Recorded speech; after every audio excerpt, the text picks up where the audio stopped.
بسم الله الرحمن الرحيم. الحمد لله رب العالمين والعاقبة للمتقين، والصلاة والسلام على أشرف الأنبياء والمرسلين سيدنا ونبينا محمد وعلى آله وصحبه أجمعين. سروران گرامی، بینندگان عزیز و محترم، السلام علیکم و رحمت الله و برکاته.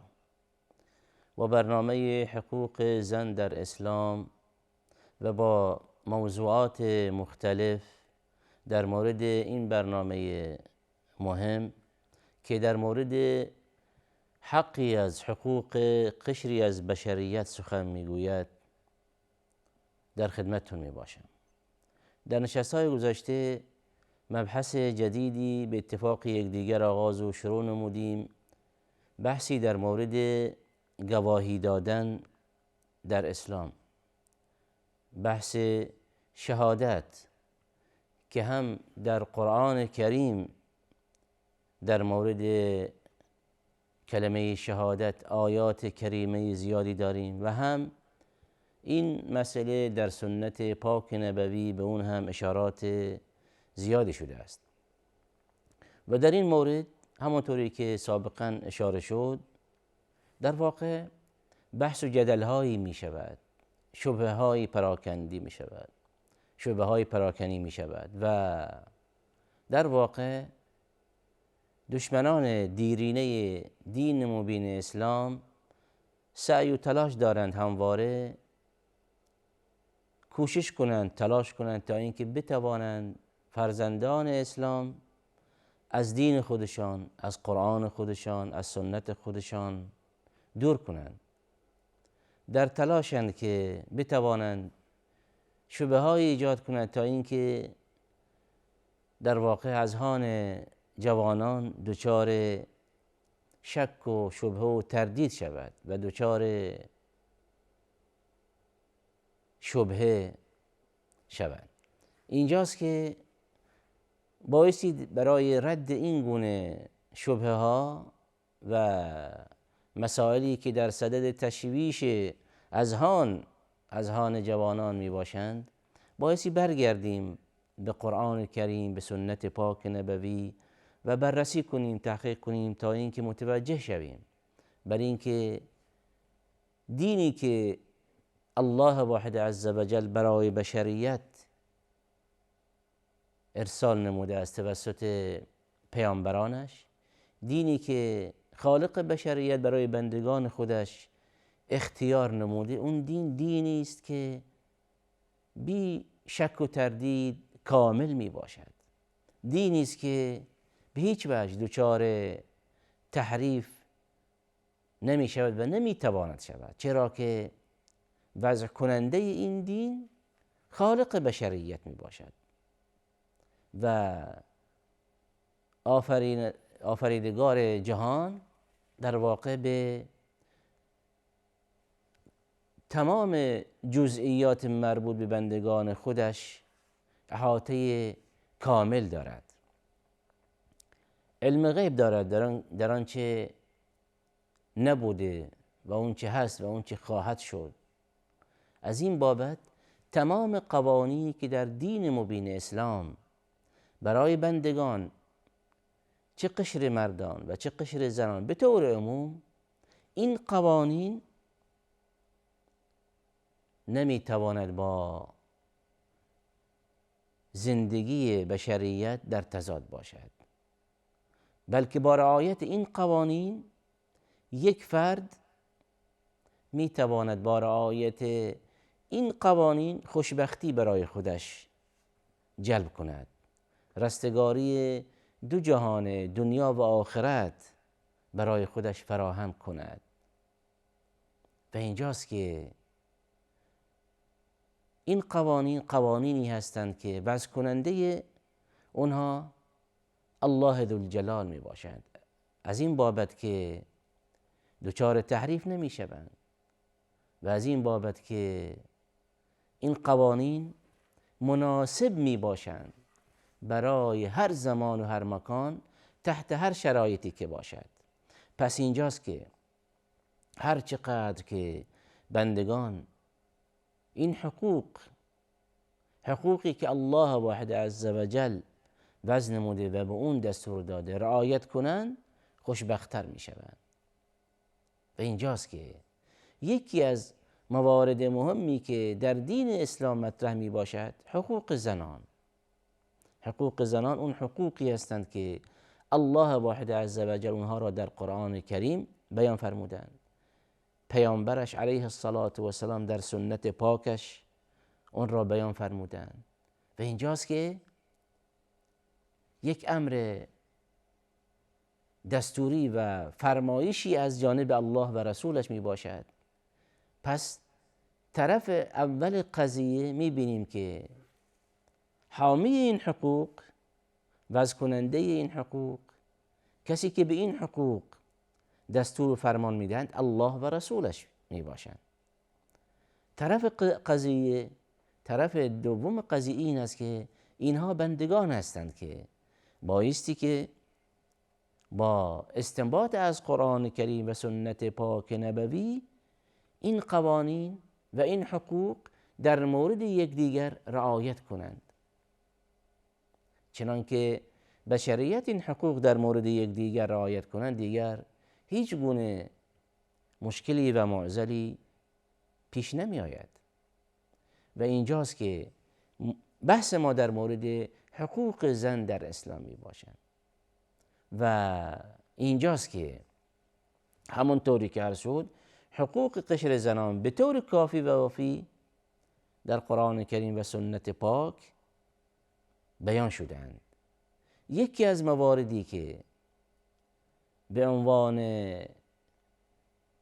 فرمایش و به عنوان دستورات و به عنوان خط مشی و به عنوان قانون در قرآن کریم به اون اشاره شده، بحث گواهی و شهادت می باشد. و اینجاست که آیاتی چند در قرآن کریم داریم که الله ذوالجلال در مورد گواهی به طور عموم آیاتی نازل فرمودند و سرپیچی از این گواهی و شهادت به عنوان یک جرم و به عنوان یک گناه بیان فرمودند. از طرف دیگر آیات زیادی داریم که الله ذوالجلال در اونجا گواهی میدهد در مورد خودش، در مورد پیامبرش و الی آخره. و این در نشست‌های آینده به اونها اشاره خواهیم داشت. پس یکی از مواردی است که در قرآن کریم که بندگان به اون مکلف شدند این است که بحث شهادت، یعنی در مواردی که احاطه کامل دارند، علم کاملی دارند، اطلاعات کاملی دارند، چنان که از اونها خواسته شود، درخواست شود گواهی دهند، طبق اون چیزی که طبق مشاهدات عینی خودشان و اون چیزی که برای اونها ثابت شده است گواهی میدهند. یک بحث دیگری داریم که در بحث شهادت در شریعت اسلامی بیان شده است که به عنوان مثال در این مورد از موارد شهادت مرد یعنی گواهی مرد 2 برابر زن می باشد. در مواردی داریم که گواهی زن گرفته نمی شود. در مواردی داریم که در اونجا فقط گواهی زن مطرح می باشد، ملاک و معیار است. پس اینجاست که در آیات کریمه قرآن کریم به این مسائل و در سنت پاک به این مسائل عنوان شده. شریعت اسلامی واضح و روشن است. همه چیز در مورد گواهی به طور کامل بیان شده است. به عنوان مثال خوب دقت کنیم، یکی از مواردی که مخالفین اسلام مطرح میکنند و در صدد شبه پراکنی است این است که میگویند خب چرا اسلام تبعیض قائل شده است بین قشر مرد و قشر زن؟ چرا به عنوان مثال میاد شهادت یا همون گواهی مرد 2 برابر زن مطرح میکند و از این در واقع فاز وارد میشوند و این را به عنوان یک مدخلی برای خودشان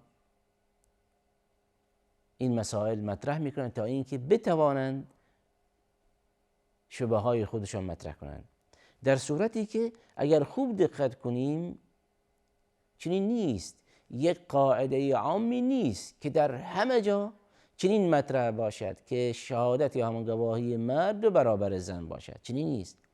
پس اینجاست که توجه بفرمایید در بحث جنایت ها به عنوان مثال مسائلی ذکر کنیم. در بحث جنایت ها حوادثی که در مورد اون در واقع قتل و کشتاری راه اندازی می شود، حوادثی که متعلق است به امور قتل، حوادثی که متعلق است به امور زنا، حوادثی که مسائلی که مربوط است به نکاح و طلاق، اینجاست که گواهی زن پذیرفته نمی شود و این اکرامی است برای قشر زنان. این در واقع سلب حق نیست، بلکه حقی است که برای قشر زنان عنوان شده است. الله ذوالجلال به طور عموم دین مبین اسلام قشر زنان را در مورد این قضیه که گواهی اونها به عنوان مثال در مسائل قتل، در مسائل زنا و الی آخره پذیرفته نمی شود، اینجاست که این به نفع اوناست. چرا که دین مبین اسلام حالات روحی روانی قشر زنان در نظر گرفته، شرم و حیا در وجود اونها در نظر گرفته. به عنوان مثال در گواهی یک زن زمانی که در مورد زنا، در مورد یک عمل فاحشه‌ای مرتکب این جریمه و این جنایت و این گناه بزرگ وقتی که زمانی که پذیرفته نمی شود، این است که دین مبین اسلام به این زن اکرام بخشیده، یعنی احترام به اون قائل شده است، متناسب با وضعیت اون نیست، مناسب با در واقع اخلاقیات اسلامی نیست نسبت به این به قشر زنان. پس اینجاست که دین مبین اسلام در این باب آمده است و گواهی اونها در واقع اونها را در مورد گواهی در مورد این گونه مسائل چه تکلیف ننموده و این همونطور که عرض شد یک حقی که به حقوق زنان بایستی اضافه شود، افزایش یابد، نه اینکه در واقع بیاییم و بگوییم که خب چرا دین اسلام در اینجا تبعیض قائل شده و در اینجا شهادت زن پذیرفته نمی شود. پذیرفته نمی شود، اما به اصل محتوا و قضیه بایستی نگاه کنیم، به اصل مطلب بنگریم که اینجاست حالات شرم و حیا و اخلاقیات یک زن در اینجا در نظر گرفته شده که در واقع مبادا یک زن دوچار رو درواسی شود، مبادا یک زن در اینجا خدشه‌ای وارد شود بر شرم و حیاش. این یک مورد. مورد دوم به عنوان مثال در امور مالی، در امور مربوط به امور مالی از جمله رهن، اجاره، خرید و فروش، قرض و قراردادهای مالی، در اینجا شهادت مرد برابر زن مطرح است. چرا که اگر خوب بیاییم و دقت کنیم و این قضایا را بررسی کنیم، قشر مردان بیشتر درگیر این گونه مسائل هستند و اینجاست که گواهی مرد دو برابر زن مطرح می شود. در جای دیگری در مسائلی هم داریم که در اونجا فقط گواهی زنان مطرح می باشد، گواهی مرد دیگر فاقد اعتبار می باشد. به همان گونه که در قضیه جنایات شهادت زن مطرح نیست، الان ما هم یه سری مواردی داریم که در اینجا شهادت مرد هم مطرح نمی باشد.